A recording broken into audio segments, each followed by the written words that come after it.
لا مکان اللہ لا زمان اللہ، تو نے بندوں کے دل میں محبت سے اپنے بنایا مکان،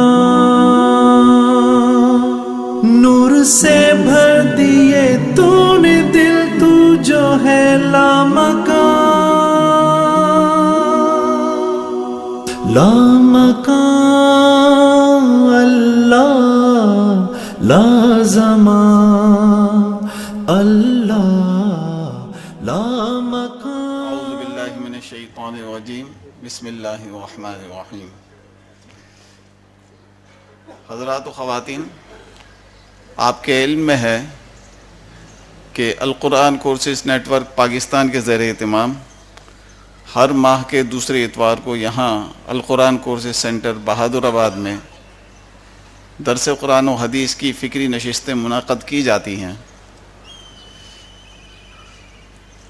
آج کی نشست بھی اسی سلسلے کی کڑی ہے، اور حسب سابق ہمارے مدرس حضرت مولانا محمد اسلم شیخو پوری صاحب دامت برکاتہم ہیں، اور آج کا ہمارا موضوع انتہائی فکری، یعنی مسلمانوں کے زوال سے دنیا کو کیا نقصان پہنچا ہے۔ آج جن پوائنٹس کو ہمارے اس موضوع کے تحت ریز کیا جائے گا وہ کچھ اس طریقے سے ہیں۔ نمبر 1، مسلمانوں کو عروج کیسے حاصل ہوا۔ نمبر 2، مسلمانوں کے تنزل کا آغاز کب اور کیسے ہوا۔ نمبر 3، فتنہ تاتار نے عالم اسلام پر کیا اثرات ڈالے۔ نمبر 4، مسلمانوں کے زوال اور مغربی تہذیب کے عروج سے دنیا کس خسارے سے دوچار ہوئی۔ نمبر 5، دجالی تہذیب کے ترکیبی عناصر کیا ہیں۔ نمبر 6، ارباب کلیسا نے اہل علم پر کیا کیا مظالم ڈھائے۔ نمبر 7، امت مسلمہ کے زوال کو عروج میں کیسے تبدیل کیا جا سکتا ہے۔ حضرات و خواتین، موضوع کے حوالے سے آپ کے ذہن میں یہ والی بات بھی آ رہی ہوگی کہ آج کے جو کراچی کے حالات ہیں اور ہمارے ملک کے حالات ہیں، اس پر یہ موضوع کس طریقے سے منطبق ہوتا ہے۔ جو اسباب مسلمانوں کے زوال کے اعتبار سے یہاں بیان کیے جائیں گے، حقیقت یہ ہے کہ اس پر ہمیں غور و خوض کرنا انتہائی ضروری ہوگا، اس لیے کہ آج پاکستان میں اور ہمارے اس شہر میں ہم باہم دست و گریبان ہیں۔ اس کی وجہ اور اس کے اسباب میں یہی اسباب داخل ہیں جو آج بیان کیے جائیں گے۔ میں حضرت سے گزارش کروں گا کہ درس قرآن و حدیث کا آغاز فرمائیں۔ جزاکم اللہ۔ الحمد للہ وحدہ والصلاة والسلام علی من لا نبی بعد، اما بعد فاعوذ باللہ من الشیطان الرجیم، بسم اللہ الرحمن الرحیم۔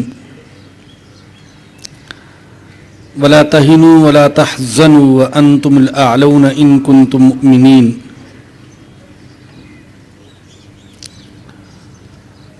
وقال تعالی واعتصموا بحبل اللہ جميعا ولا تفرقوا واذکروا نعمت اللہ علیکم اذ کنتم اعداء فألف بین قلوبکم فاصبحتم بنعمتہ اخوانا۔ آمنت باللہ صدق اللہ العلی العظیم وصدق رسولہ النبی الکریم۔ قابل احترام خواتین و حضرات، جیسا کہ آپ کو بتایا گیا، ہمارے آج کے ماہانہ درس قرآن و حدیث کا موضوع ہے مسلمانوں کے زوال سے دنیا کو کیا نقصان پہنچا، اس موضوع کے ضمن میں جو پہلا سوال اٹھایا گیا ہے وہ یہ کہ مسلمانوں کو عروج کیسے حاصل ہوا۔ اگر اس سوال کا جواب ایک جملے میں دینا چاہیں تو وہ جواب یہ ہوگا کہ مسلمانوں کو دنیا میں عروج حاصل ہوا ایمان سے اور ایمانی صفات سے۔ اور یہ سوچ صرف میری نہیں، قرون اولیٰ کے جو مسلمان تھے،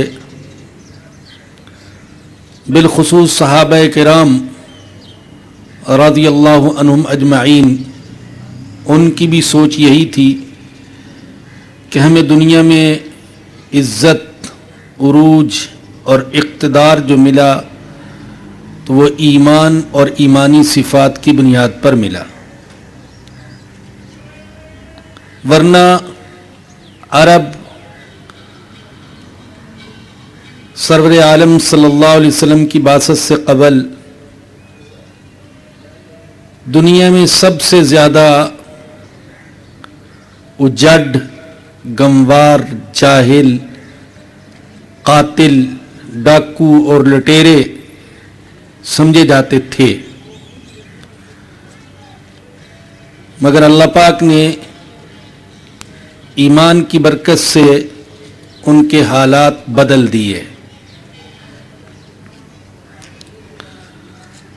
16 ہجری میں حضرت ابو عبیدہ بن جراح رضی اللہ تعالی عنہ اپنی فوجوں کے ساتھ پیش قدمی کرتے ہوئے فلسطین تک جا پہنچے اور انہوں نے فلسطین کا محاصرہ کر لیا۔ عیسائی افواج اور شہری وہ قلعہ بند ہو گئے اور انہوں نے مسلمانوں کو صلح کی پیشکش کی، اور اس صلح کی پیشکش میں یہ شرط لگائی کہ ہم بغیر جنگ کیے فلسطین تمہارے حوالے کر دیتے ہیں، مگر شرط یہ ہے کہ تمہارے امیر عمر بن خطاب خود یہاں تشریف لائیں۔ جب سیدنا عمر بن خطاب رضی اللہ تعالیٰ عنہ کو عیسائیوں کی اس شرط کا علم ہوا تو وہ اپنی بے پناہ مصروفیات اور طویل مسافت کے باوجود فوراً فلسطین کے سفر کے لیے تیار ہو گئے، اس لیے کہ جہاد کا مقصد محض خون خواری، خون ریزی اور قتل و قتال نہیں ہے۔ جہاد کا مقصد تو فتنے کا ختم کرنا، اللہ کے کلمہ اور اللہ کے حکم کو سربلند کرنا، دنیا کو عدل و انصاف فراہم کرنا، یہ جہاد کا مقصد ہے۔ اس لیے حضرت عمر فاروق رضی اللہ عنہ نے سوچا کہ جب خون بہائے بغیر بیت المقدس ہمارے قبضے میں آ رہا ہے تو خام خواہ لڑنے کی ضرورت نہیں ہے۔ چنانچہ اس زمانے میں سیدنا عمر بن خطاب رضی اللہ تعالیٰ عنہ نے مدینہ منورہ سے شام تک کا سفر اونٹ پر کیا، اور بعض روایات کے مطابق آپ کا چونکہ غلام بھی ساتھ تھا، کبھی آپ سوار ہو جاتے اور غلام پیدل چلتا، اور کبھی آپ پیدل چلتے تو غلام سوار ہو جاتا۔ جب شام پہنچے تو امیر لشکر اسلام حضرت ابو عبیدہ بن جراح رضی اللہ تعالیٰ عنہ نے درخواست کی کہ حضرت آپ اپنا لباس بدل لیجئے، اس لیے کہ آپ کے کرتے میں پیوند لگے ہوئے ہیں اور یہاں بڑے متمدن اور مالدار لوگ ہیں، کہیں ایسا نہ ہو کہ اس پیوند زدہ لباس کو دیکھ کر وہ آپ کو حقارت کی نظر سے دیکھیں۔ اس موقع پر سیدنا عمر بن خطاب رضی اللہ تعالیٰ عنہ نے ایک تاریخی جملہ ارشاد فرمایا تھا، جس میں آپ کہہ لیں کہ مسلمانوں کے عروج و زوال کی ساری داستان کا راز پوشیدہ ہے۔ تم نے فرمایا کہ انا کنا اذل قوم، ابو عبیدہ، پہلے تو آپ نے یہ فرمایا اے ابو عبیدہ کاش یہ بات تمہارے علاوہ کوئی دوسرا کہتا، تم نے کیوں کہی یہ بات؟ تم تو بہت بڑے آدمی ہو، حضور کی صحبت اٹھائے ہوئے، تزکیہ کیے ہوئے، اور حضور کی زبان سے اتنا بڑا لقب حاصل کیے ہوئے کہ جس لقب پر صدیوں فخر کیا جائے تو کم ہوگا، کیونکہ حضور اکرم صلی اللہ علیہ وسلم نے ایک موقع پر حضرت ابو عبیدہ بن جراح کے بارے میں فرمایا تھا، لِكُلِّ أُمَّةٍ امین، ہر امت میں کوئی خاص قسم کا امین ہوتا ہے، ممتاز قسم کا امین، وَأَمِينُ هَذِهِ الْأُمَّةِ ابو عبیدہ بن جراح، اور میری امت کا وہ ممتاز اور نمایاں امین شخص ابو عبیدہ بن جراح ہے۔ تو اتنا بڑا لقب حضور نے دیا، امین هذه الامہ، اس امت کا امین۔ تو آپ جیسا حضور کا صحبت یافتہ مزکہ انسان، لقب یافتہ انسان، وہ مجھے یہ سمجھا رہا ہے کہ لباس بدل لو تاکہ کفار تمہیں حقارت کی نظر سے نہ دیکھیں۔ انا کنا اذل قوم، ہم جو عرب ہیں دنیا کی سب سے ذلیل قوم سمجھے جاتے تھے، ذلیل قوم۔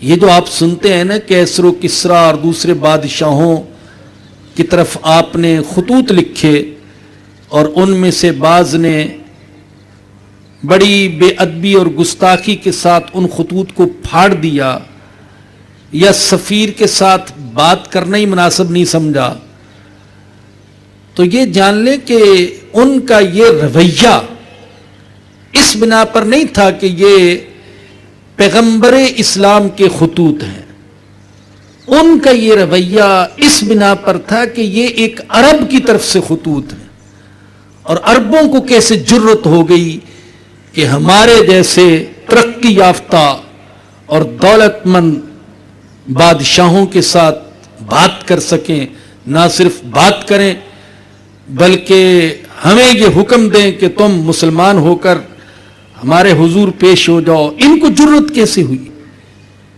اس لیے کہ یہ لوگ عربوں کے ساتھ گفتگو کرنا اپنی توہین سمجھتے تھے، ان کو اتنا گرا ہوا جانتے تھے۔ تو ان کا یہ رویہ محض اسلام کی بنیاد پر نہیں تھا اور حضور کی دعوت اسلام کی بنیاد پر نہیں تھا، بلکہ ان کے رویے میں جو اصل چیز پوشیدہ تھی وہ عربوں سے نفرت، انتہا درجے کی نفرت، کہ عربوں کو گری ہوئی قوم سمجھتے تھے۔ تو اس لیے ہے عمر فاروق نے اس چیز کا اقرار کیا، انا کنا اذل قوم، ہم دنیا کی سب سے ذلیل قوم تھے، کون سا جرم ہے جو ہمارے اندر نہیں تھا؟ فَأَعَزَّنَا اللَّهُ بِالْإِسْلَامِ، اللہ نے ہمیں جو عروج دیا، ہمیں جو عزت دی، وہ اسلام کی بنیاد پر عزت دی۔ ہمیں عزت عرب ہونے کی وجہ سے نہیں ملی، ہمیں عزت پٹرول کے ذخائر دریافت ہونے کی وجہ سے نہیں ملی، ہمیں عزت سونے چاندی کی کانوں کی وجہ سے نہیں ملی، ہمیں عزت ٹیکنالوجی کی وجہ سے نہیں ملی، بلکہ ہمیں جو عزت ملی ہے وہ اسلام کی بنیاد پر ملی ہے۔ فَمَهْمَا نَطْلُبُ الْعِزَّةَ بِغَيْرِ مَا أَعَزَّنَا اللَّهُ بِهِ اذلنا اللہ، اے ابو عبیدہ اب اگر ہم نے اسلام کو چھوڑ کر دوسری چیزوں میں عزت کو تلاش کرنا شروع کر دیا، عروج کو تلاش کرنا شروع کر دیا، تو اللہ ہمیں دوبارہ ذلیل کر دے گا۔ اللہ اکبر۔ اگر سیدنا عمر بن خطاب رضی اللہ تعالیٰ عنہ کے اس جملے کی گہرائی میں جائیں تو جو آج کا موضوع ہے اس کے سارے سوالوں کا جواب اس ایک جملے میں پوشیدہ ہے۔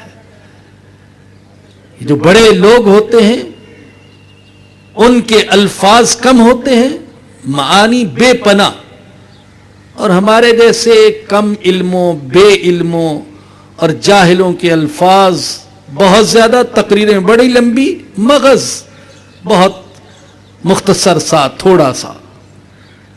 تو فرمایا کہ ہم ذلیل تھے۔ اللہ اکبر۔ اللہ نے ہمیں عزت دے دی اسلام کی بنیاد پر۔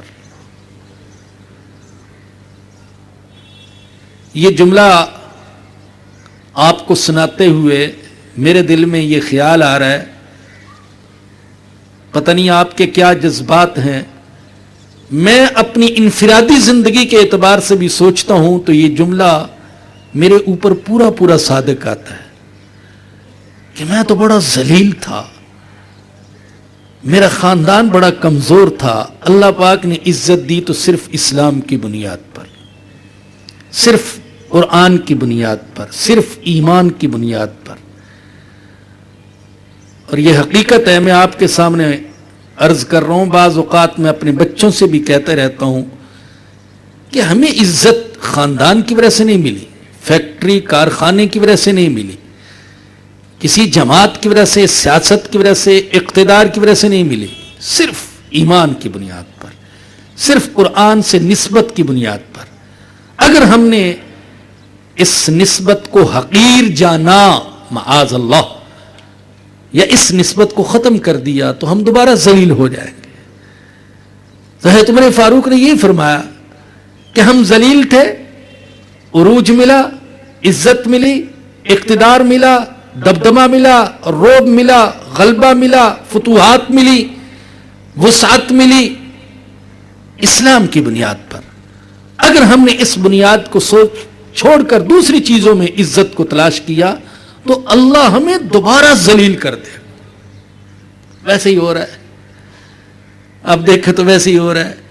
آج کے عالم اسلام کے شہزادے، عالم اسلام کے صدر، رؤساء، وزراء، حکام، امراء، بالادست طبقہ، بے وقوف یہ سمجھتا ہے کہ ہمیں عزت جو ملی ہے اس لیے کہ پٹرول نکل آیا، اس لیے عزت ملی ہے، دنیا ہمارے آگے آگے پیچھے پھرتی ہے۔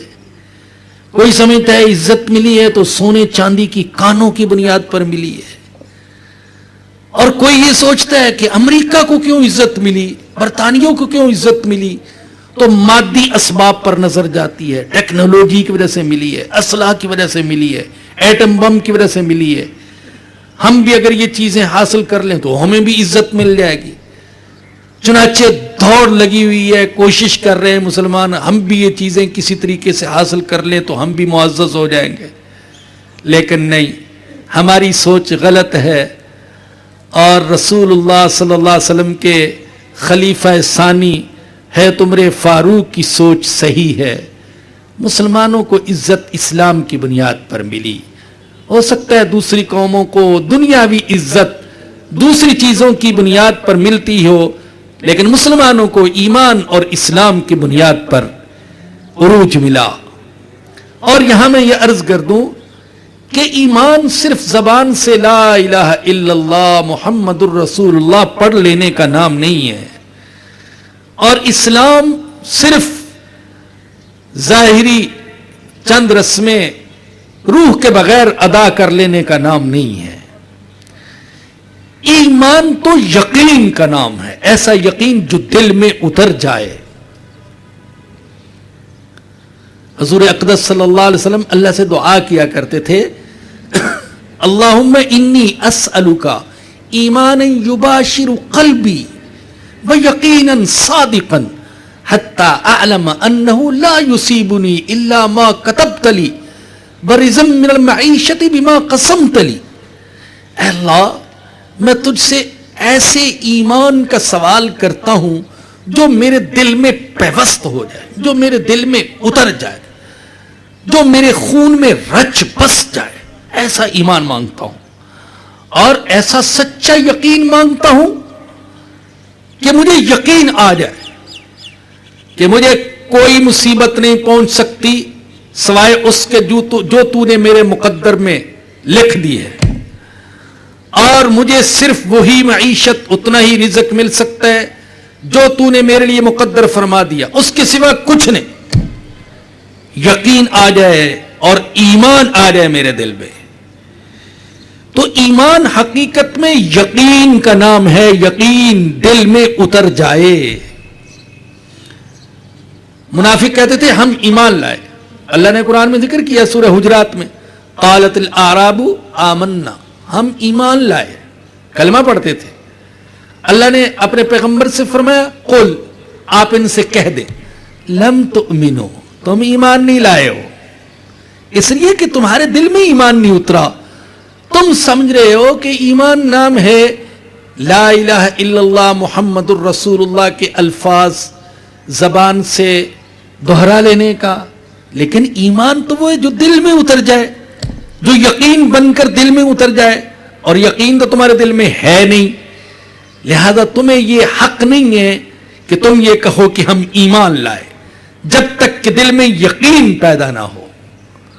تو یہ یقین اصل میں ایمان یقین کا نام ہے، یقین نہیں ہے تو ایمان نہیں ہے، اور جب یقین پیدا ہوتا ہے تو بڑے بڑے معجزے ظاہر ہوتے ہیں۔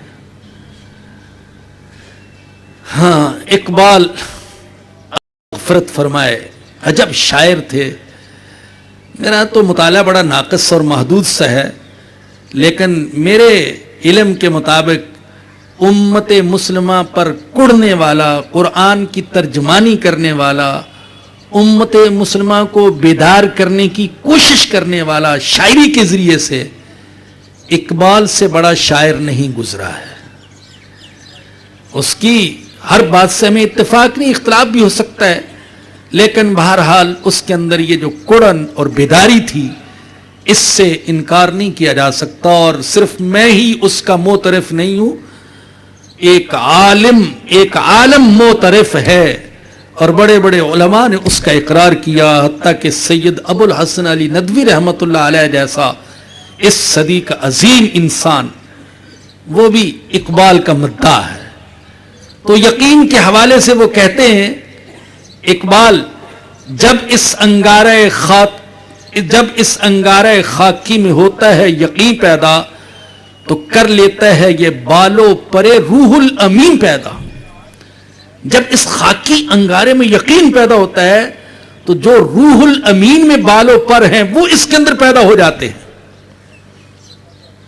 غلامی میں نہ کام آتی ہیں شمشیریں نہ تدبیریں، جو ہو ذوق یقین پیدا تو کٹ جاتی ہیں زنجیریں۔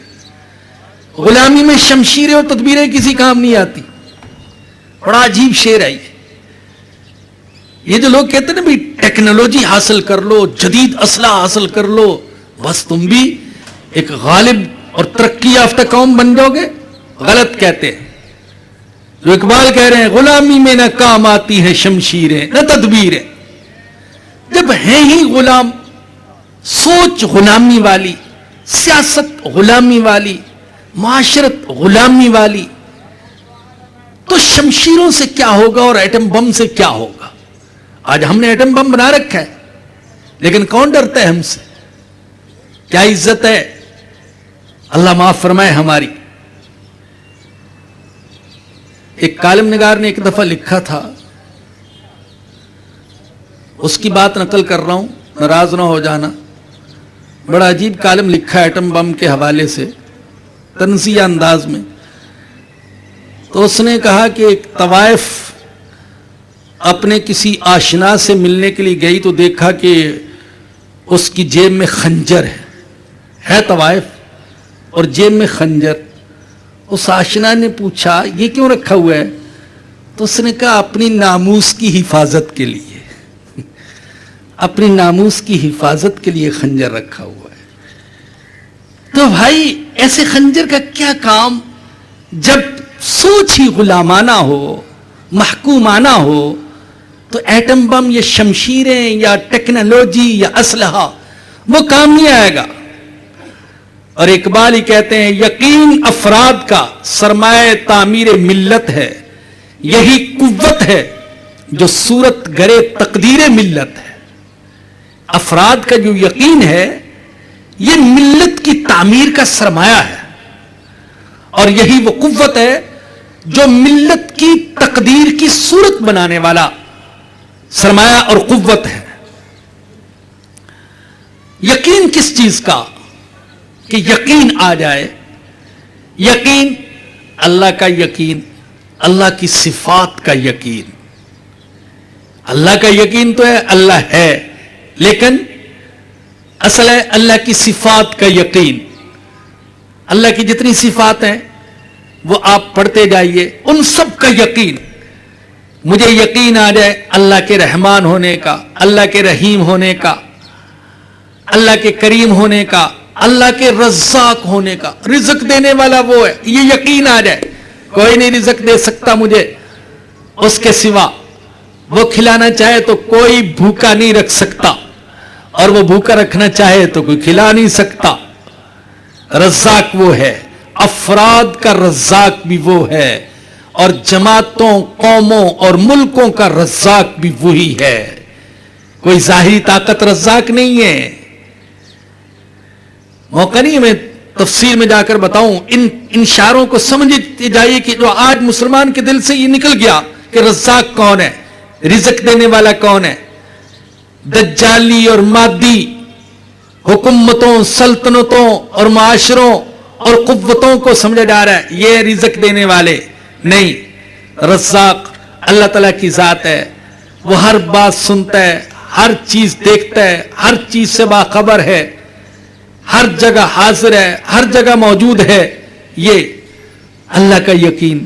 کتاب اللہ کی سچائی کا یقین, رسول اللہ صلی اللہ علیہ وسلم کی سچائی کا یقین, نظریے کی صحت کا یقین. میرا نظریہ صحیح ہے, میں صحیح نظریے پر ہوں, اس کی سچائی کا یقین.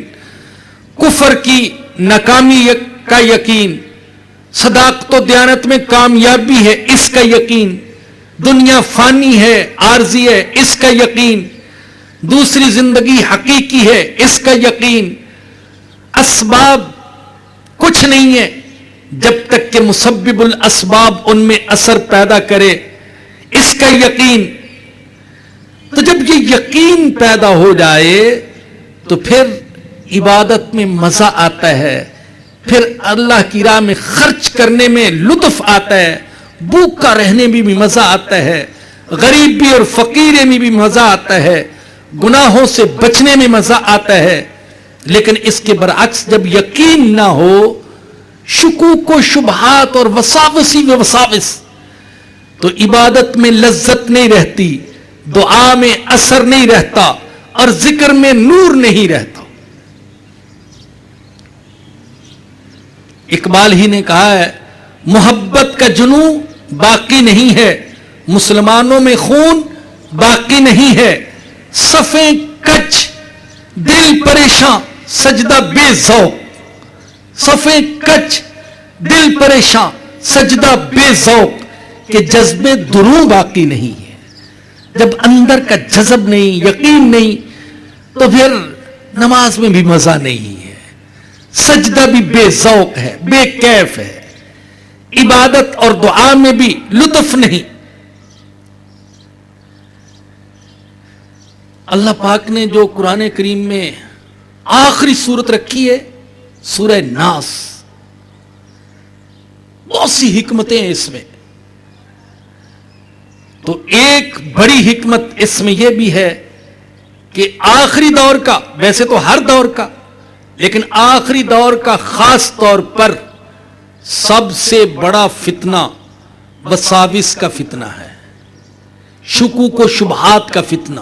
یقین نہ رہے, شکوک و شبہات پیدا ہو جائے. ابتدا ہوتی ہے وساوس سے, وسوسوں کی یلغار. اور آج کے دور کا سب سے بڑا فتنہ. تو اللہ پاک نے اسی فتنے سے پناہ مانگنے کا حکم دیا آخری صورت میں. قل اعوذ برب الناس ملک الناس الہ الناس. 3 صفات اپنی ذکر کی. رب الناس، ملک الناس، الہ الناس، 3 صفات اور ایک فتنے کے شر سے پناہ مانگنے کا حکم. من شر الوسواس الخناس الذي يوسوس في صدور الناس من الجنة والناس. ان لوگوں کے وسوسے کے شر سے پناہ مانگتا ہوں جو دلوں میں وسوسے ڈالتے ہیں. یہ جنات بھی ہیں اور انسان بھی ہیں. تو ابتدا وساوس سے ہوتی ہے، پھر شکوک و شبہات پیدا ہوتے ہیں، یقین ختم ہو جاتا ہے. کتنے ہی دوست ہیں اچھے خاصے نمازی، سوچ بھی نہیں سکتا انسان کہ یہ ان کے دل میں بھی ایسے ایسے شکوک و شبہات ہوں گے. برملا اعتراف کرتے ہیں. ظاہر ہے ہم مجمع کے سامنے جاتے ہیں، مجمع کے سامنے بات کرتے ہیں. حسن ظن کی بنا پر بعض لوگ اپنے ذاتی احوال بھی بیان کرتے ہیں. حیرت ہوتی ہے، سالوں کا نمازی ہے اور وہ کہہ رہے ہیں مولوی صاحب اللہ کے بارے میں وسوسے آتے ہیں، حضور کے بارے میں وسوسے آتے ہیں، حضور کی ازواج کے بارے میں وسوسے آتے ہیں، آخرت کے بارے میں وسوسے آتے ہیں، شکوک و شبہات پیدا ہوتے ہیں. یہ ایک الگ موضوع ہے، اس کو چھیڑنا نہیں چاہ رہا، لیکن عرض کر رہا تھا کہ ایمان نام ہے یقین کا، اور جب یقین ہو تو پھر عبادت میں، اطاعت میں، ہر چیز میں مزے. اور جب شکوک و شبہات پیدا ہو جائیں تو عبادت کا لطف بھی جاتا رہتا ہے، خشوع خضوع بھی جاتا رہتا ہے، اور سجدوں کا ذوق بھی جاتا رہتا ہے، اور دعا کی اور ذکر کی لذت بھی جاتی رہتی ہے. جن لوگوں کے دل میں یقین پیدا ہو گیا، حضور اکرم صلی اللہ علیہ وسلم کی صحبت سے، تربیت سے، تزکیت سے، محنت سے جن لوگوں کے دلوں میں یقین پیدا ہو گیا، وہ دنیا کو اور دنیا کے بڑے بڑے بادشاہوں کو اور وسائل کو کچھ اہمیت نہیں دیتے تھے. کیسر و کسرا کو، سیم و زر کے انبار کو کچھ حیثیت نہیں دیتے تھے. حضور اکرم صلی اللہ علیہ وسلم کے صحبت یافتہ ایک صحابی حضرت ربعی بن عامر رضی اللہ عنہ، بڑا مشہور واقعہ ہے. حضرت سعد نے ان کو رستم کے پاس بھیجا. آپ یہ سمجھیں کہ جیسے آج کہا جائے کہ ایک عام کارندے کو اوباما کے پاس بھیج دیا جائے. آپ پہنچے ہیں رستم کے پاس تو رستم نے انتہائی قیمتی لباس پہنا ہوا اور ہیرے جواہرات سے مرصع تاج سر پر رکھا ہوا اور سونے کے تخت پر بیٹھا ہوا، اور حضرت ربیع بن عامر چھوٹی سی تلوار، وہ بھی کپڑے کی کترنوں میں لپٹی ہوئی، اور سادہ سا لباس، پیوند لگا ہوا، اور گھوڑا لے کر سیدھے اندر ہی داخل ہو گئے. کوئی یہ نہ سوچے کہ ایسا رویہ کیوں کیا.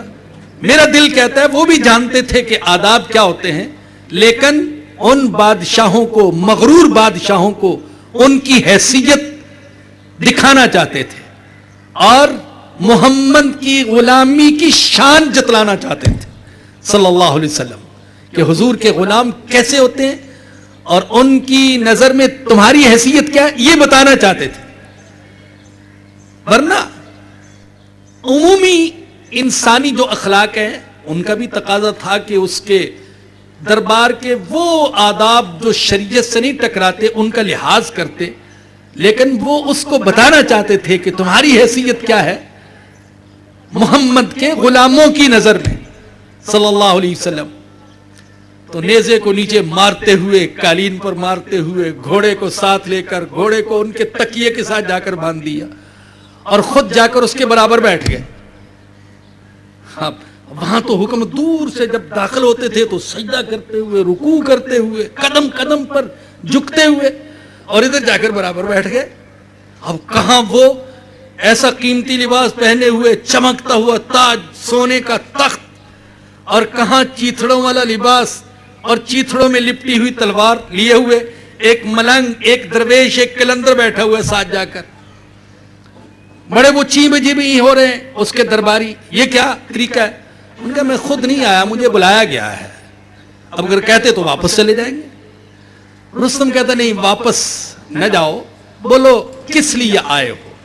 اتنی دور سے مدینہ کو چھوڑ کر یہاں آئے ہو، کس لیے آئے ہو؟ اللہ اکبر۔ نبی اکرم صلی اللہ علیہ وسلم کا تربیت یافتہ چھوٹے سے چھوٹا غلام بھی جانتا تھا کہ مجھے اس دربار میں کس طریقے سے گفتگو کرنی ہے۔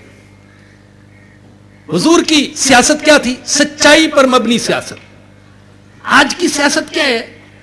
یہ وزارت خارجہ اور وزارت داخلہ اور وزیر خارجہ اور وزیر داخلہ، یہ کون ہے جو الفاظ کو چبانا جانتے ہوں، گول مول بات کرنا جانتے ہوں، یعنی نہ سچ نہ جھوٹ، ایسی بات کرنا جانتے ہوں؟ یہ ہیں، یہ ماہر ہیں، یہ سکھایا جاتا ہے ان کو۔ یعنی فرشتے بھی حیران کہ کیا لکھے، یہ سچ میں لکھے یا جھوٹ میں لکھے، ایسی گول مول سی گفتگو۔ ہمارے وزیر داخلہ کو دیکھ لے، ایسی دھمکیاں دیتے ہیں، ایسی بڑکے مارتے ہیں، خدا کی پناہ لگتا ہے کہ کل کراچی میں پورا شہر امن کی نیند سوئے گا، ایسی بڑک مار دیتے ہیں۔ لیکن الفاظ ہیں روح سے خالی، ڈائیلاگ ہیں عمل سے خالی، باتیں ہی باتیں۔ یہی وزارت خارجہ کا حال ہے، تو گول مول سی باتیں۔ لیکن حضور اکرم صلی اللہ علیہ وسلم نے جو سیاست سکھائی وہ سچائی پر مبنی تھی۔ حق بات کرو، سچی بات کرو، سادہ لفظوں میں جو اس کی سمجھ میں آ جائے۔ پوچھا کیوں آئے ہو، کیا مقصد ہے؟ اللہ اکبر۔ تو یہ نہیں کہا کہ ہم تو سیر سپاٹے کے لیے آگے تھے، بس بھول کر آگے تھے، معافی چاہتے ہیں، واپس چلے جائیں گے، یہ نہیں کہا۔ فرمایا کہ اللہ ابتعثنا، ہم خود نہیں آئے، اللہ نے ہمیں بھیجا ہے، اللہ نے ہمیں اٹھایا ہے، اس امت کو اللہ نے اٹھایا ہے، یہ امت مسلمہ اللہ نے اٹھائی۔ اللہ خود تو کہتے ہیں قرآن میں، کنتم خیر امت اخرجت للناس، تم بہترین امت ہو جس کو انسانوں کے لیے اٹھایا گیا ہے، انسانوں کے لیے نکالا گیا۔ ہائے اللہ، جس امت کو ساری انسانیت کے لیے نکالا گیا تھا، آج وہ امت خود کنگال ہے، آج خود اس کے پاس کردار نہیں۔ جس نے پوری دنیا کو کردار سکھانا تھا، اخلاق سکھانے تھے، سیاست کے، معیشت کے، معاشرت کے رنگ ڈھنگ سکھانے تھے، آج وہ خود کنگال ہے، وہ دوسروں کی طرف دیکھ رہی ہے۔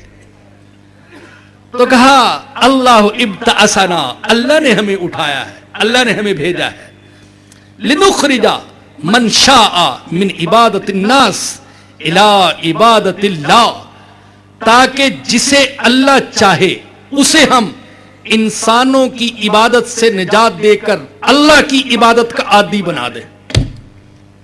یہ ہمارا مقصد، یہ ہمارے نبی نے ہمیں سکھایا ہے کہ لوگوں کو انسانوں کی عبادت سے چھٹکارا دو اور اللہ کی عبادت کی دعوت دو، انسان کی عبادت نہیں کرنی۔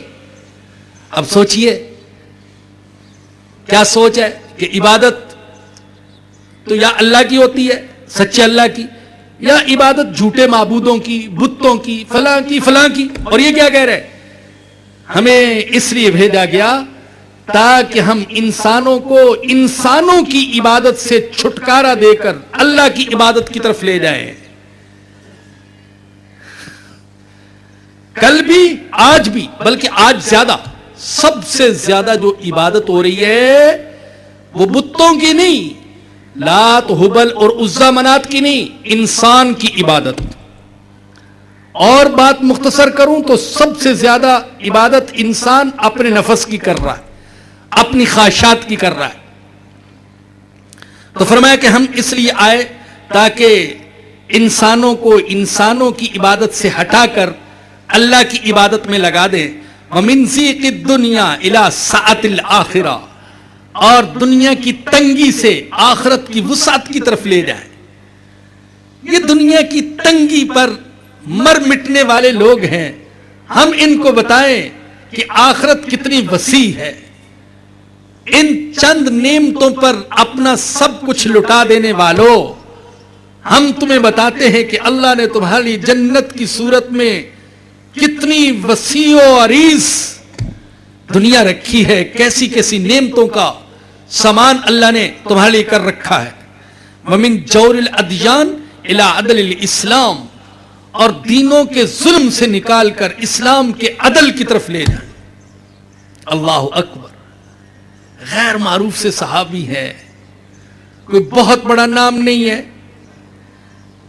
لیکن چند الفاظ میں کیسے حضور اکرم صلی اللہ علیہ وسلم کی بعثت کا سارا خلاصہ بیان کر کے رکھ دی. تو بتا یہ رہا تھا کہ جن کے دل میں یقین تھا، اللہ کی ذات کا یقین، صفات کا یقین، جلال کا یقین، جمال کا یقین، بزرگی کا یقین، کبریائی کا یقین، طاقت کا یقین، ان کے دلوں میں کیسر و کسرا کا کوئی روب اور دبدبا نہیں تھا، اور سیم و زر سے اور سونے چاندی کی چمک دمک سے وہ متاثر ہونے والے لوگ نہیں تھے. جن کے دل میں یہ یقین تھا، جن کے دل میں یہ یقین پیدا ہوا، ان کی آخرت پر نظر، دنیا سے زیادہ آخرت پر نظر. احد میں حضرت سعد بن معاذ نے دیکھا حضرت انس بن نضر رضی اللہ تعالیٰ عنہ کو عین اس وقت جبکہ کئی مسلمان شہید ہو گئے، کئی زخمی تھے، اور وہ مستانہ وار تلوار لے کر جا رہے. پوچھا انس کہاں جا رہے ہو؟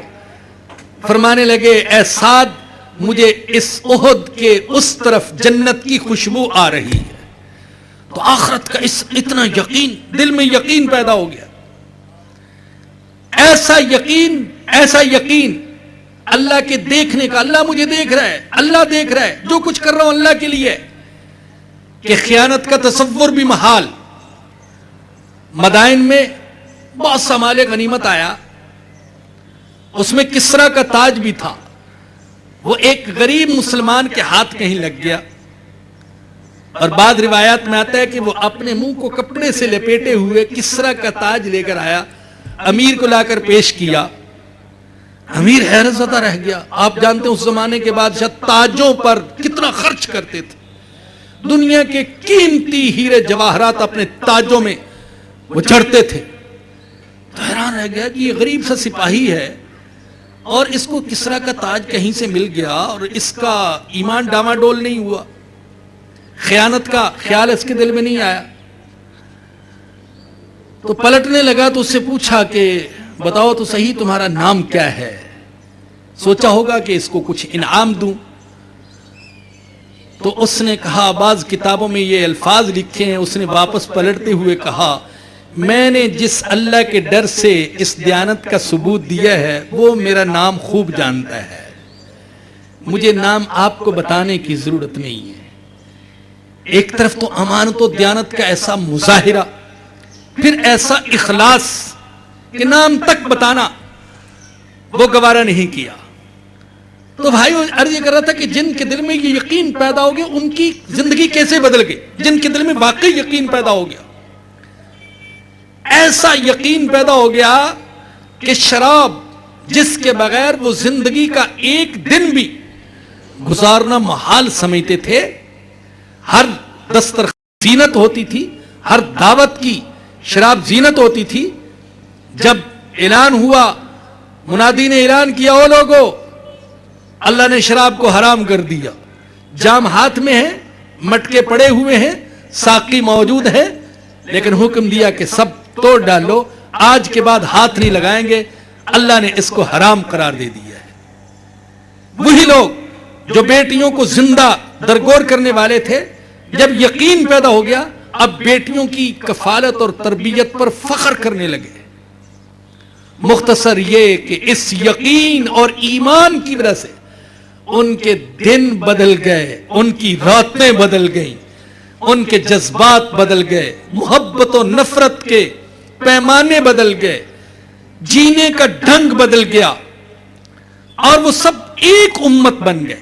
اس یقین نے، اس ایمان نے ان کو ایک امت بنا دیا.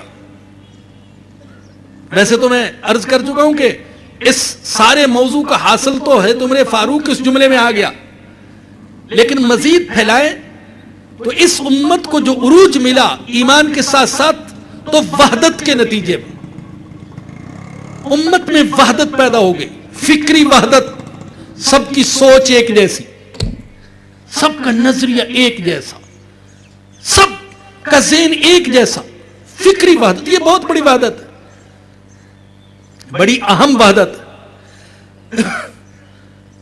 یہ وحدت پیدا ہوئی قرآن کی بنیاد پر، فکری وحدت، سب کے افکار، نظریات، عقائد ایک جیسے۔ پھر معاشی وحدت، زکوٰۃ، صدقات، خیرات، انفاق کے ذریعے سے معاشی وحدت پیدا کی گئی، کوئی بھوکا نہ رہے۔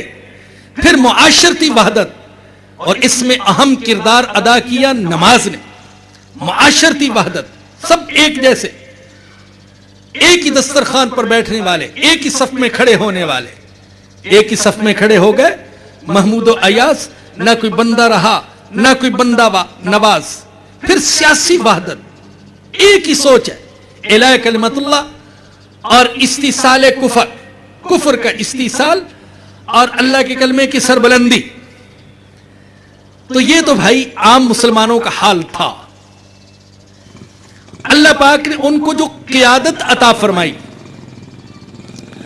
تاریخ کے مطالعے سے اس قیادت کی جو امتیازی خصوصیات ہمارے سامنے آتی ہیں، جن خصوصیات نے مسلمانوں کو عروج دینے میں اہم کردار ادا کیا، ان میں سے پہلی خصوصیت یہ تھی کہ ان کا اللہ کی کتاب کے ساتھ بڑا مضبوط تعلق تھا، شریعت کے ساتھ بڑا مستحکم تعلق۔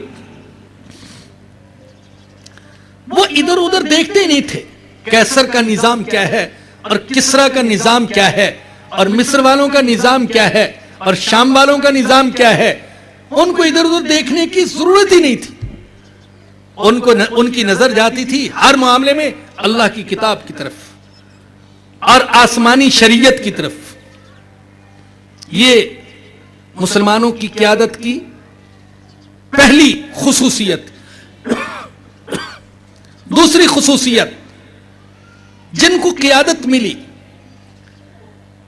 انہیں وہ قیادت باپ دادا سے وراثت میں نہیں ملی یا ہنگامی طور پر نہیں مل گئی، بلکہ تزکیہ اور تربیت کے سارے مراحل سے گزرنے کے بعد وہ منصب قیادت پر فائز ہوئے۔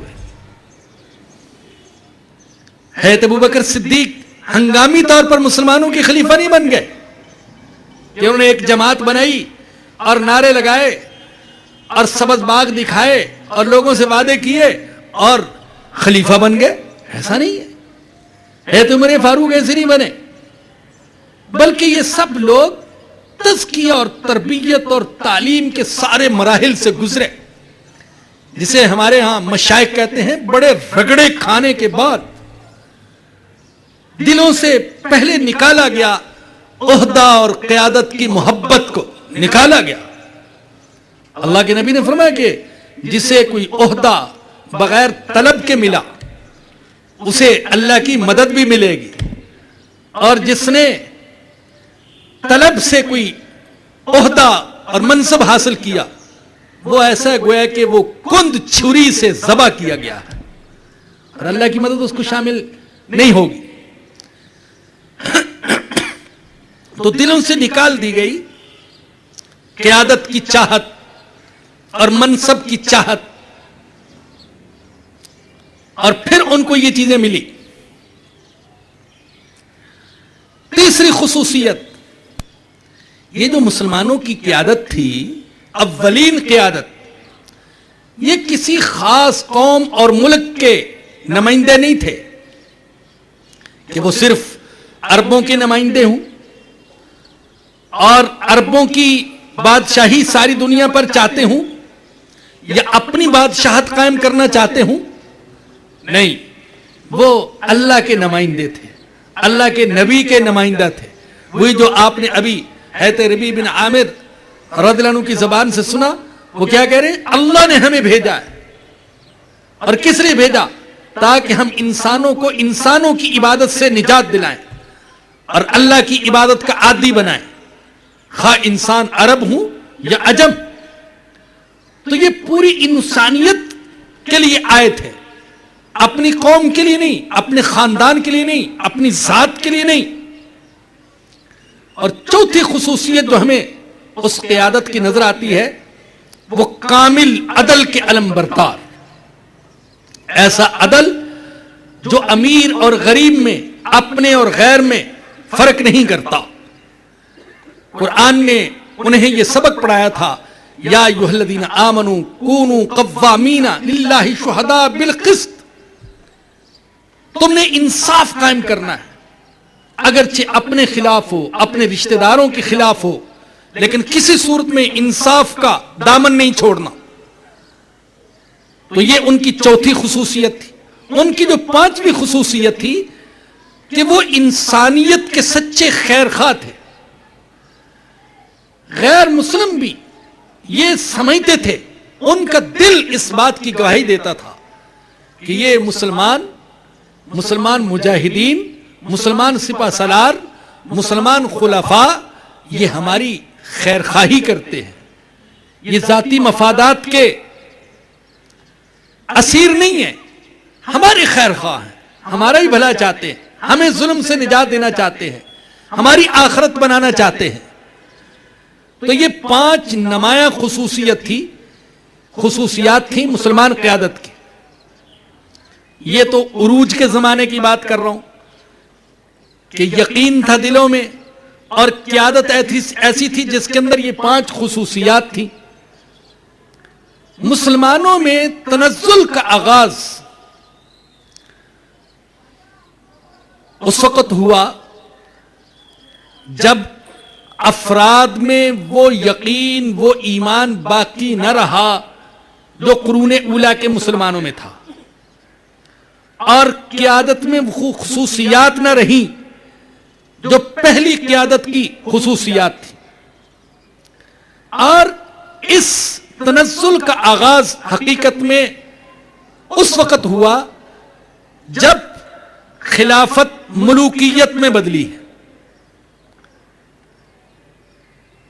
جو پہلے بادشاہ تھے، ملوک تھے، وہ غنیمت تھے، لیکن جوں معاملہ آگے بڑھتا گیا خرابیاں پیدا ہوتی گئیں. بیت المال اور مال غنیمت کو ذاتی جاگیر سمجھ کر تصرف کیا جانے لگا، اور پھر خلافت کے ملوکیت میں بدلنے سے دوسری خرابی جو پیدا ہوئی وہ دین اور سیاست میں عملی تفریق ہو گئی.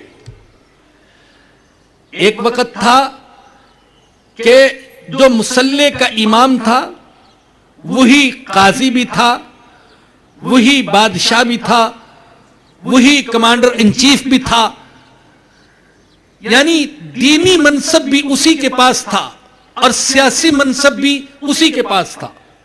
لیکن اب یہ ہوا کہ دین اور سیاست میں عملی طور پر تفریق ہو گئے. اہل دین کا حکومت و سیاست کے ساتھ کوئی تعلق نہیں، اور اہل سیاست اور حکومت نے اپنے آپ کو دینی مناصب سے بالکل الگ کر لیا، جس کا نتیجہ یہ نکلا کہ جن کے پاس دینی قیادت تھی اور دینی علم تھا، یا تو وہ وقت کے حکمرانوں کی کھل کر مخالفت کرنے لگے، کسی نے تنقید کی، کسی نے خروج کیا، یا پھر انہوں نے گوشہ نشینی اختیار کر لی، مسجد تک اپنے آپ کو محدود کر لیا، خانقاہ تک محدود کر لیا، مدرسے تک محدود کر لیا. اور اس بات سے حکمرانوں کو کوئی خطرہ اور پریشانی نہیں تھی.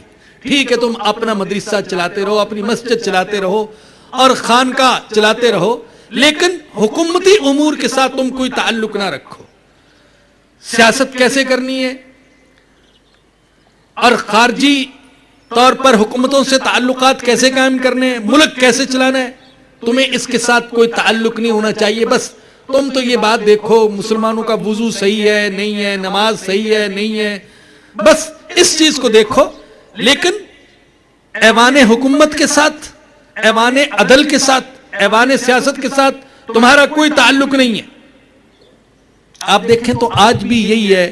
وہ کہتے ہیں ٹھیک ہے انفرادی طور پر تم نماز بھی پڑھتے رہو, روزے بھی رکھتے رہو, ٹوپیاں پہنو, پگڑیاں پہنو, شلواریں اونچی کر لو, تسبیح ہاتھ میں پکڑ لو, ہمیں کوئی اعتراض نہیں ہے, لیکن ہماری سیاست کو چھیڑ چھاڑ نہ کرو, اس سے تمہارا کوئی تعلق نہیں ہے.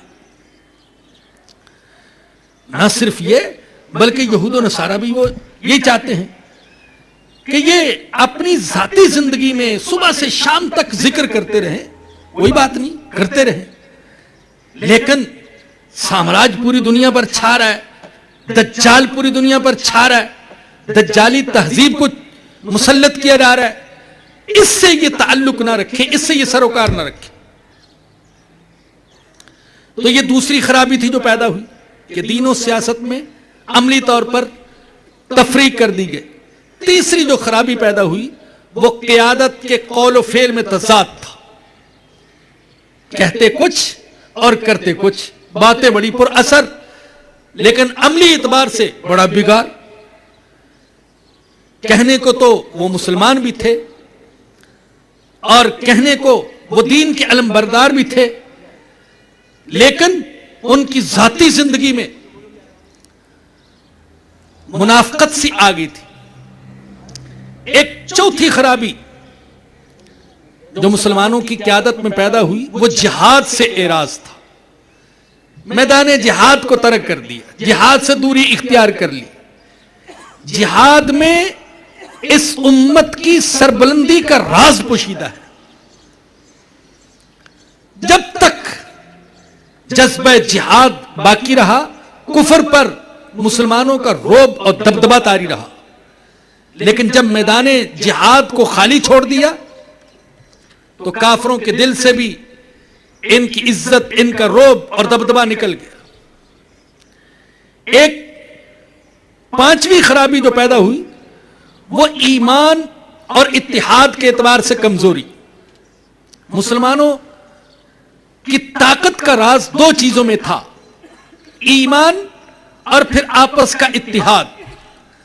ایک طرف ایمان میں ضعف آ گیا اور دوسرا اتحاد کی بجائے افتراق, انتشار, فرقے, جماعتیں.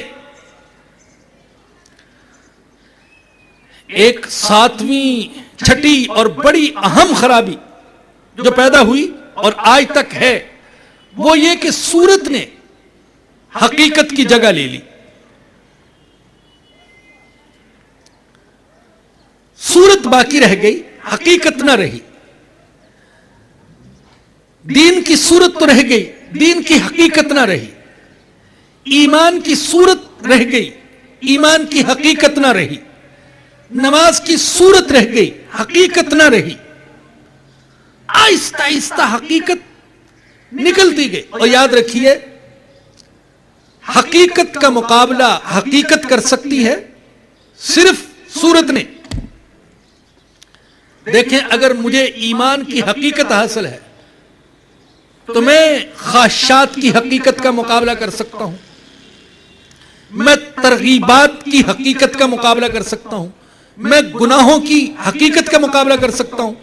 لیکن اگر میرے پاس صرف ایمان کی صورت ہے, حقیقت نہیں, تو پھر خواہشات کی حقیقت کا مقابلہ کرنا میرے لیے ممکن نہیں ہوگا. لیکن کافی عرصہ تک تو مسلمانوں کا کام صورت سے چلتا رہا. لوگ ان کو سمجھتے رہے کہ یہ وہی اولین مسلمانوں کے خلفاء اور ان کے جانشین ہیں, یہ ابو بکر و عمر, عثمان و علی رضی اللہ عنہم ان کے نام لینے والے ہیں, ان کے جانشین ہیں. تو کافی عرصہ تک تو صورت ہی سے, نام ہی سے کام چلتا رہا. ارے یہ مسلمان ہیں, خالد بن ولید جیسے سپہ سالاروں کے, ابو عبیدہ بن جراح اور حضرت سعد بن وقاص ان جیسے سپہ سالاروں کے یہ نام لیوا ہے, ان کی نسلوں سے ہیں, یہ کوئی عام لوگ نہیں ہیں. تو کافر صرف مجاہدین کی صورت سے, مسلمان کی صورت سے ہی خوف زدہ رہے. جیسے بعض اوقات آپ نے دیکھا ہوگا ہمارے دیہاتی کاشتکار یہ کرتے ہیں, یہ زمین میں جب غلہ ڈالتے ہیں بیج کے طور پر، تو پرندوں کو بھگانے کے لیے لکڑی کھڑی کرتے ہیں اور اس پر قمیض پہنا دیتے ہیں، تو لگتا یہ ہے کہ شاید یہ کوئی انسان کھڑا ہے زمین کی حفاظت اور پہرے داری کے لیے، تو پرندے اس کی صورت سے ہی ڈرتے رہتے ہیں، اس کو انسان سمجھ کر، بیچارے سادہ ہیں، تو انسان ان کو ڈرانے کے لیے، بیوقوف بنانے کے لیے انسان کی صورت بناتا ہے، حقیقت نہیں ہوتی۔ لیکن اگر کوئی دلیر کوا بہادری سے کام لے اور ایک دفعہ وہ جو انسان کی صورت بنائی ہوئی ہے اس کی کھوپڑی پر آ کر بیٹھ جائے، تو دوسرے کوے بھی دلیر ہو جائیں گے، ارے جس سے ہم ڈر رہے تھے یہ تو حقیقت تو ہے ہی نہیں، یہ تو صورت ہی صورت ہے۔ یہی حال میرے بزرگوں اور دوستوں، میری بہنوں اور بیٹیوں مسلمانوں کا ہوا، عرصے تک تو کافر ان کی صورت ہی سے ڈرتے رہے۔ یہ مجاہدین کی اولاد ہیں، یہ ان لوگوں کی اولاد ہیں جو دنیا کو کچھ نہیں سمجھتے، یہ تو اللہ کے لیے جیتے ہیں، اللہ کے لیے مرتے ہیں، ان کے لیے جان دینا کچھ نہیں ہے، یہ تو جنت کے متلاشی اور جنت کے طلبگار ہیں، یہ تو شہادت کی تمنا رکھنے والوں کی نسل ہیں، تو ان سے، ان کی صورت ہی سے خوف زدہ رہے۔ لیکن جب قریب سے آ کر دیکھا اور تجربہ ہوا، واسطہ پڑا، تو پتا چلا کہ یہ اندر سے تو کھوکھلے ہیں، نہ شہادت کی تمنا، نہ جذبہ جہاد، نہ اللہ کی رضا کا شوق، وہ چیز تو ہے ہی نہیں ہے۔ اب جب پتا چلا کہ یہ اندر سے کھوکھلے ہیں، تو وحشی قوموں نے مسلمانوں پر یلغار کر دی، اور سب سے بڑی یلغار جو ہوئی ہے 7ویں ہجری میں، وہ تاتاریوں کی یلغار ہوئی ہے مسلمانوں پر، ایسی یلغار کہ امام ابن اسیر رحمت اللہ علیہ، مشہور مؤرخ، وہ جب فتنہ تاتار کا حال اپنی تاریخ میں لکھنے لگے تو لکھا ہے کہ میں کئی سال تک تو یہ سوچتا رہا کہ یہ لکھوں یا نہ لکھوں، حوصلہ نہیں پڑتا لکھنے کو، اور پھر کہتے ہیں کہ کاش میں اس فتنے کو دیکھنے سے پہلے اور اس کا حال لکھنے سے پہلے مر چکا ہوتا، کاش میں پیدا ہی نہ ہوتا۔ اور لکھا ہے کہ آدم علیہ السلام سے لے کر آج تک اس سے بڑا فتنہ کبھی پیش ہی نہیں آیا۔ مسلمانوں کے تنزل اور ان کی کمزوریوں کے نتیجے میں تاتاریوں کو ایسا اللہ نے مسلط کر دیا کہ بغداد میں داخل ہوئے، جو ان کا دارالخلافہ تھا، تو اس کی اینٹ سے اینٹ بجا دی، اور لکھا ہے امام ابن اسیر رحمت اللہ علیہ نے کہ 40 دن تک وہ بغداد میں قتل و غارت گری کرتے رہے، یہاں تک کہ لاشوں کے ڈھیر لگ گئے، اور جب بارش ہوئی تو اتنی بدبو پھیلی کہ پرندے اور جانور تک اس بدبو کی وجہ سے مر گئے، اور یہ لاشیں تھیں مسلمانوں کی۔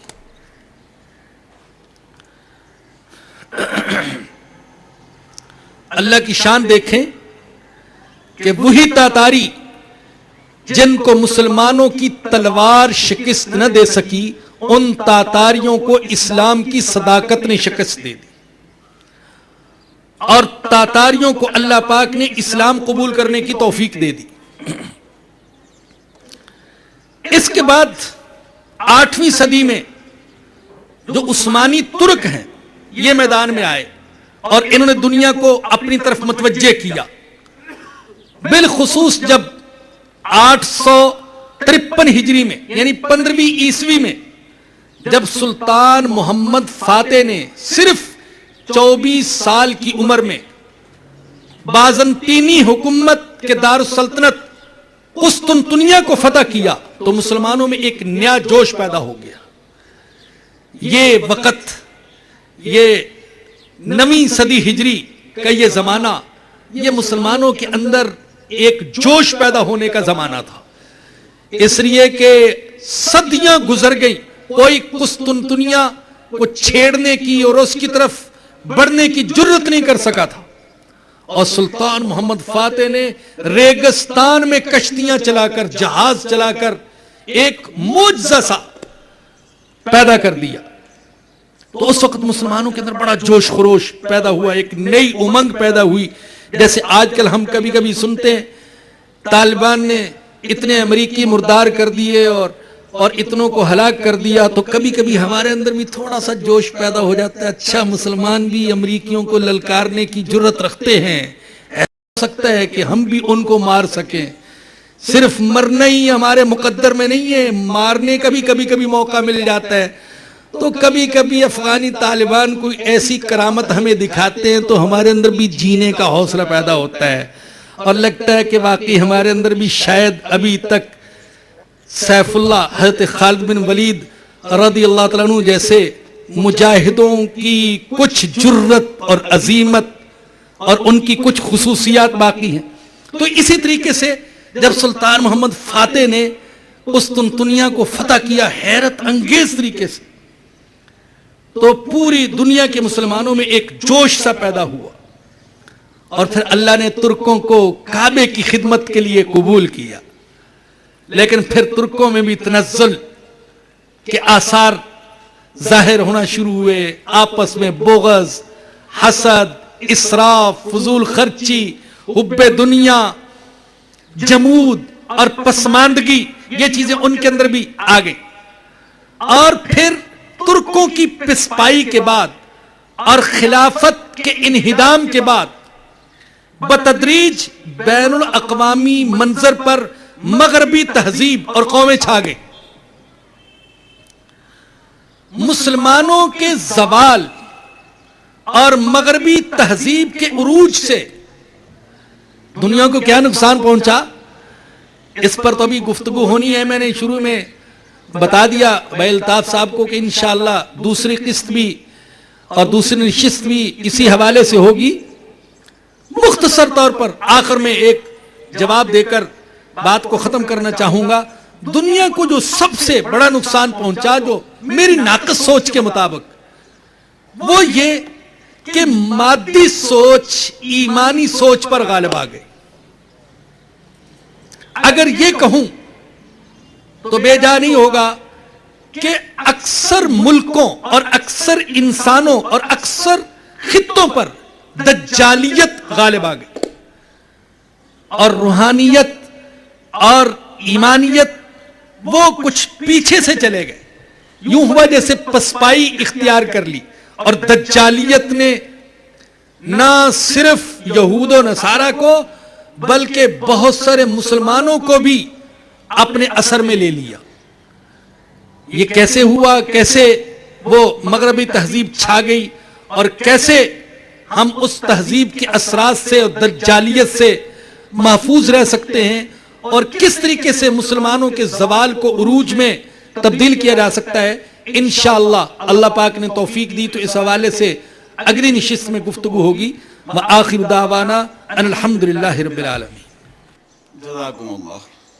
کچھ اعلانات ہیں، جیسے کہ مولانا نے اعلان فرمایا کہ اگلا درس قرآن بھی انشاءاللہ تعالی آج کے موضوع پر ہی منعقد ہوگا، اور اس کی وہ دوسری نشست ہوگی، یعنی کہ مسلمانوں کے زوال سے دنیا کو کیا نقصان پہنچا. اگلے ماہ بھی اسی موضوع پر درس قرآن و حدیث ہوگا، اور انشاءاللہ تعالی تاریخ ہوگی 13 مئی. حضرات و خواتین، آپ کو بتاتا چلوں کہ آج سے نصف صدی قبل عالم اسلام کے مایہ ناز مفکر حضرت مولانا ابو الحسن علی ندوی رحمۃ اللہ علیہ نے اسی موضوع پر ایک بک لکھی تھی. اور سب سے پہلے یہ بک جو لکھی گئی تھی یہ عربی میں تھی. اس کا نام تھا ماذا خسر العالم بانحطاط المسلمین، اور سب سے پہلے اس کے ایڈیشنز عرب دنیا میں شائع ہوئے. یقین جانیں کہ وہ دور پڑھنے پڑھانے کا، لکھنے لکھانے کا اتنا زیادہ دور نہیں تھا، لیکن اس کے باوجود اس دور میں اس کتاب کے ایڈیشنز پر ایڈیشنز شائع ہوئے، اور اس زمانے میں لاکھوں کی تعداد میں، اربوں میں یہ مقبول ہوئی.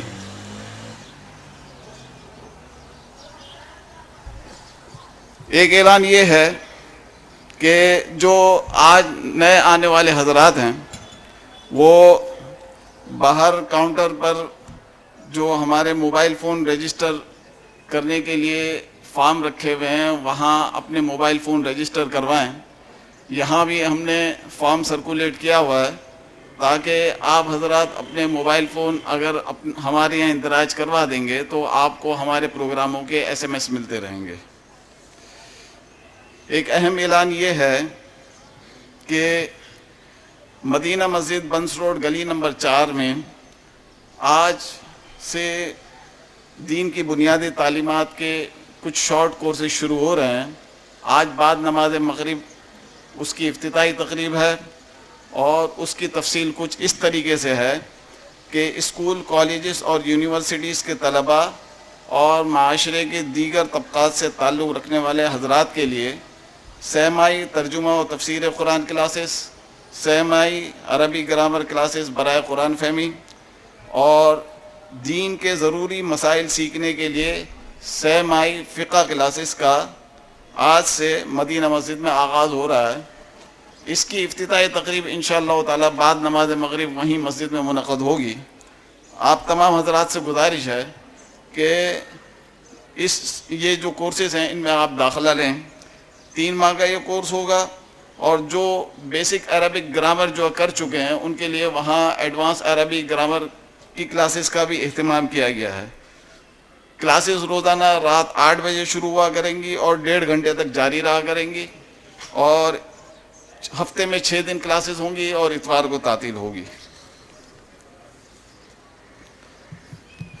یہاں ہونے والے فکری دروس کی کیسٹس اور CDs وغیرہ یہ باہر یہاں القرآن کورسز سینٹر کا جو اسٹال لگا ہوا ہے یہاں سے آپ حاصل کر سکتے ہیں. حضرت شیخ الاسلام مفتی محمد تقی عثمانی صاحب دامت برکاتہم کا آسان ترجمہ قرآن یہ بھی باہر اسٹال پر دستیاب ہے، یہ بھی آپ لے سکتے ہیں. 3 ماہ پہلے میں نے ایک اعلان کیا تھا، اس کو مختصراً ریپیٹ کر دیتا ہوں کہ سعودی عالم ڈاکٹر عبد الرحمن عارفی کی معرکۃ الآراء کتاب زندگی خوشگوار بنائیے باہر اسٹال پر دستیاب ہے. بس اتنا تعارف کرواتا چلوں کہ لوگوں سے معاملات کرنے کے فن پر یہ کتاب ہے اور یہ اس حوالے سے ایک انتہائی منفرد تصنیف ہے اور عرب دنیا میں اب تک لاکھوں کی تعداد میں شائع ہو چکی ہے. میرے بہنوئی حاجی ہارون صاحب اور زینب حاجیانی کی مغفرت کے لیے دعا فرمائیں. ڈاکٹر عافیہ صدیقی کی رہائی کے لیے دعا کرنی ہے اور ڈاکٹر عافیہ صدیقی کی والدہ کا آپریشن ہوا ہے، وہ اپنی بیٹی ڈاکٹر عافیہ کی وجہ سے شدید ذہنی دباؤ کا شکار ہیں. ان کی صحت یابی کے لیے ہمیں دعا کرنی ہے. میں حضرت سے درخواست کروں گا کہ دعا فرمائیں. ایک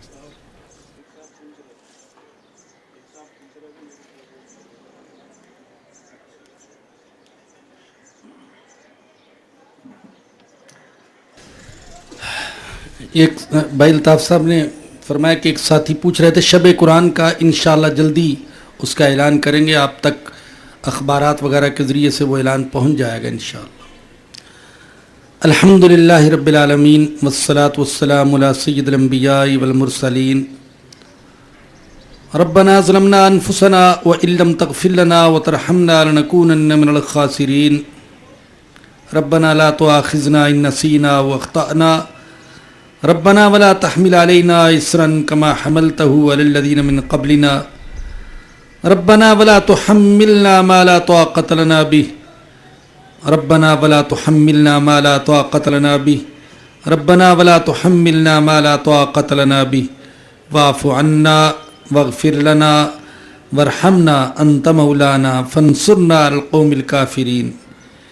یا رب العالمین یا ارحم الراحمین. یا اللہ، آج عالم اسلام کا زوال، پستی، ادبار، مغلوبیت، شکست خوردگی، یا اللہ ذلت اور پستی یہ ہمارے گناہوں کی وجہ سے ہے، ہماری کمزوریوں کی وجہ سے ہے. اے اللہ ہمارے گناہوں کو معاف فرما دے. اے اللہ ہمیں اپنی اصلاح کی توفیق عطا فرما دے. یا رب العالمین عالم اسلام کی ذلت کو عزت میں بدل دے. یا اللہ زوال کو عروج میں بدل دے. میرے اللہ پستی کو بلندی میں بدل دے. یا رب کرم فرما دے، رحم فرما دے، معاف فرما دے۔ یا اللہ عالم اسلام کو، پاکستان کو اچھی قیادت نصیب فرما دے، دین کا درد رکھنے والی، مسلمانوں سے محبت رکھنے والی قیادت نصیب فرما دے۔ یا رب العالمین، جن بیماروں کے لیے دعا کے لیے کہا گیا ان سب کو شفا عطا فرما۔ عافیہ صدیقی، یا اللہ انہیں باعزت آزادی اور رہائی نصیب فرما، ان کی والدہ کو اور دوسرے بیماروں کو اے اللہ شفا عطا فرما۔ یا رب العالمین، ہمارے مرحومین کی مغفرت فرما، ہماری پریشانیاں دور فرما۔ جو والدین اپنی نوجوان اولاد کے رشتوں کے سلسلے میں متفکر ہیں، یا اللہ ان کی پریشانی دور فرما۔ یا رب کرم فرما، رحم فرما، معاف فرما۔ اے اللہ ایمان کی حقیقت عطا فرما۔ اے اللہ ہمارے دلوں میں یقین پیدا فرما دے، اپنی ذات کا یقین، صفات کا یقین، قرآن کی سچائی کا یقین، حضور کی سچائی کا یقین۔ یا اللہ تو یقین پیدا فرما دے میرے اللہ، ہمارے دل میں یقین پیدا فرما دے، ایمان کی حلاوت پیدا فرما دے، ایمان کا نور عطا فرما دے، ایمان والی زندگی گزارنے کی توفیق عطا فرما دے، ایمان پر خاتمہ نصیب فرمانا، اور قیامت کے دن حضور اکرم صلی اللہ علیہ وسلم کی شفاعت نصیب فرمانا۔ یا اللہ جن گھروں میں لڑائی جھگڑے ہیں وہاں محبت اور پیار کی فضا پیدا فرما۔ یا اللہ امت مسلمہ کو بھائی چارہ نصیب فرما۔ یا رب اس مجمع میں جتنے بھی حضرات و خواتین شریک ہیں ان کے سارے جائز مسائل اپنے فضل و کرم سے حل فرما۔ ربنا آتنا فی الدنیا حسنۃ وفی الآخرۃ حسنۃ وقنا عذاب النار۔ ربنا تقبل منا انك انت السميع العليم وتب علينا انك انت التواب الرحيم۔